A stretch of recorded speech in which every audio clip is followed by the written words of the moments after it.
Students, last video के अंदर हमने दिल्ली सल्तनत की स्थापना से पहले की बात कर ली थी। दिल्ली सल्तनत के अंदर हमें 5 वंश के बारे में पढ़ना है। पहला वंश आता है गुलाम वंश, दूसरा वंश आता है खिलजी, तीसरा आता है तुगलक और चौथा आता है सैयद और पांचवा लोधी। आज हम गुलाम वंश की बात करेंगे।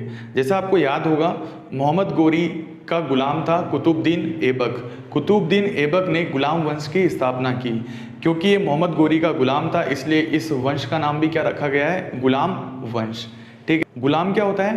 पहले के टाइम पे जो शासक होते थे वो व्यक्तियों को, आदमी को, लोगों को कुछ पैसे से खरीदते थे, तो उन्हें क्या कहा जाता था? गुलाम। तो इसी तरह मोहम्मद गोरी का गुलाम कौन था? तो कुतुबुद्दीन ऐबक था। तो गुलाम वंश की स्थापना भी किसने करी? कुतुबुद्दीन ऐबक ने। ठीक है, देखते हैं इसको। इसका कुतुबुद्दीन ऐबक जो था 1206 में इसने क्या करा? शासन स्टार्ट किया। क्योंकि 1206 के अंदर मोहम्मद गोरी जो होता है वो क्या होता है? मर जाता है। तो उसी के बाद कुतुबुद्दीन ऐबक क्या बन जाता है? उत्तराधिकारी या शासक बन जाता है। 1206 में शासक बनता है और 1210 में क्या होता है? इसकी मृत्यु हो जाती है। ठीक है, अब समझते हैं आगे। कुतुबुद्दीन ऐबक को लख बख्श नाम से भी जाना जाता था। तो इसका एक नाम क्या था? लख बख्श भी जाना जाता था। कुतुबुद्दीन ऐबक ने भारत में अपनी राजधानी कहाँ बनाई? लाहौर को अपनी राजधानी बनाई। ठीक है, सेकंड पॉइंट क्या है इसका? कुतुबुद्दीन ऐबक ने लाहौर को अपनी राजधानी बनाई। कुतुबुद्दीन ऐबक के दरबार में हसन निजामी को संरक्षण मिला। संरक्षण मिला मतलब ये यहाँ पर रहता था और यहीं पर ये काम करता था, उसी को क्या बोलते हैं? संरक्षण मिलना।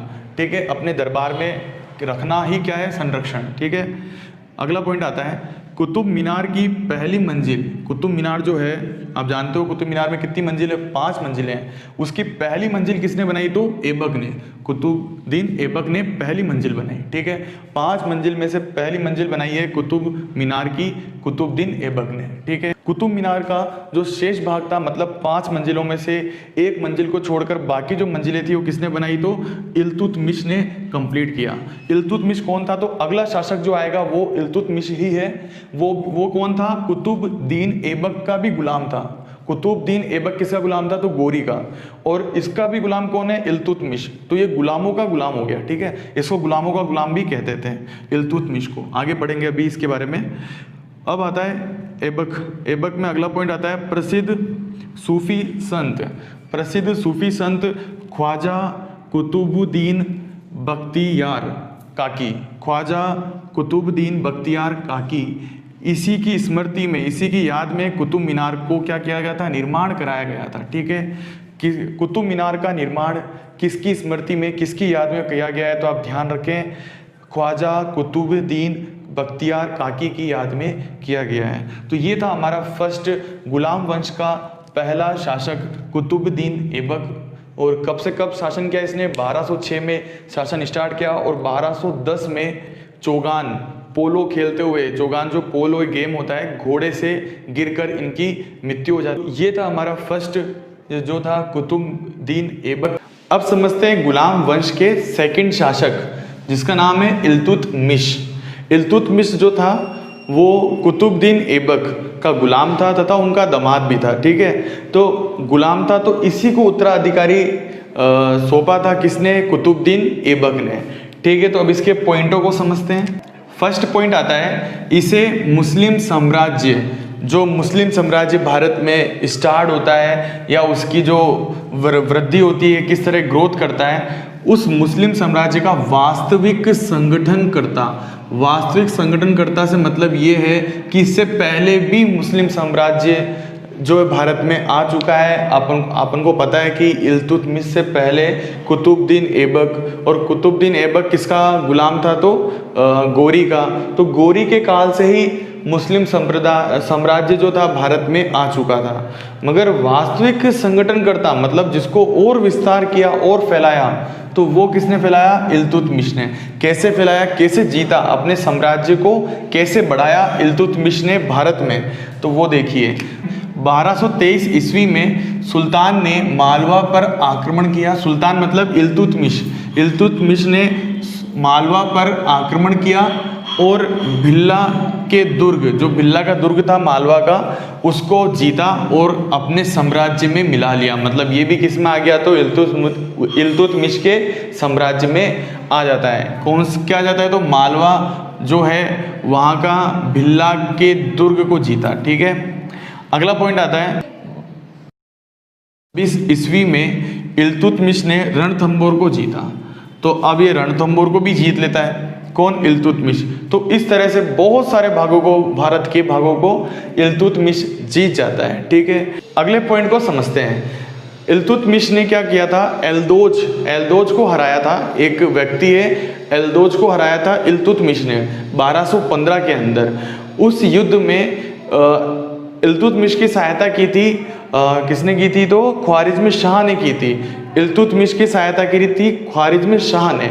तो ख्वारिज़्म शाह को जब दिक्कत आएगी, परेशानी आएगी, तब इल्तुतमिश को भी क्या करनी चाहिए, उसकी सहायता करनी चाहिए। परंतु क्या हुआ, जब ख्वारिज़्म शाह के पुत्र मंगबरनी को सहायता की जरूरत पड़ती है, किससे, इल्तुतमिश से, तो इल्तुतमिश साफ मना कर देता है। क्यों मना कर देता है, क्योंकि इसके पुत्र मकबरी की लड़ाई किससे हो रही है, चंगेज खां से हो रही है। और चंगेज खां जो है मंगोली है और बहुत ही खतरनाक, मतलब आक्रमण करता है, आक्रांता है, शासक है।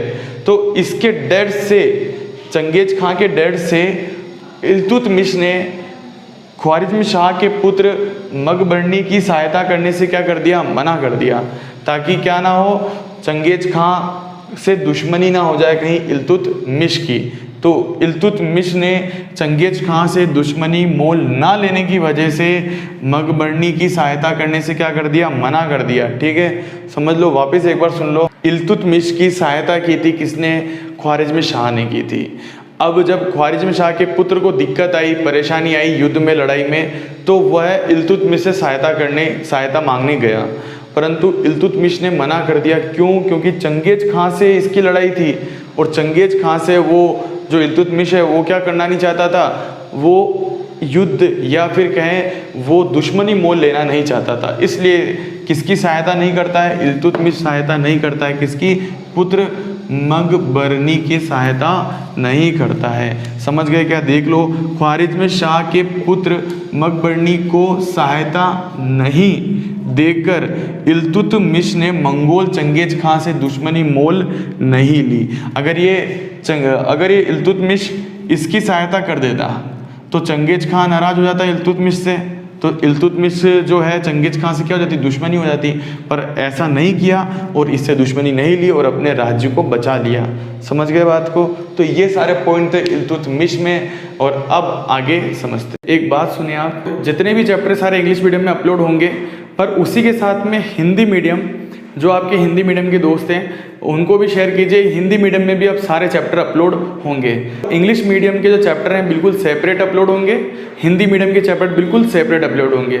मतलब दोनों ही मीडियम में चैप्टर अपलोड होंगे, पर दोनों ही मीडियम के चैप्टर बिल्कुल सेपरेट, मतलब इंग्लिश मीडियम का अलग और हिंदी मीडियम के अलग, तो बिल्कुल सेपरेट चैप्टर आपके अपलोड होंगे। और अगर कोई भी चैप्टर ढूंढने में कोई दिक्कत आती है तो प्लेलिस्ट जो है, प्लेलिस्ट में जाकर आप चेक करो और आपको चैप्टर सारे मिल जाएंगे। और आपके एग्ज़ाम से पहले मैं सारे चैप्टर अपलोड कर दूँगा।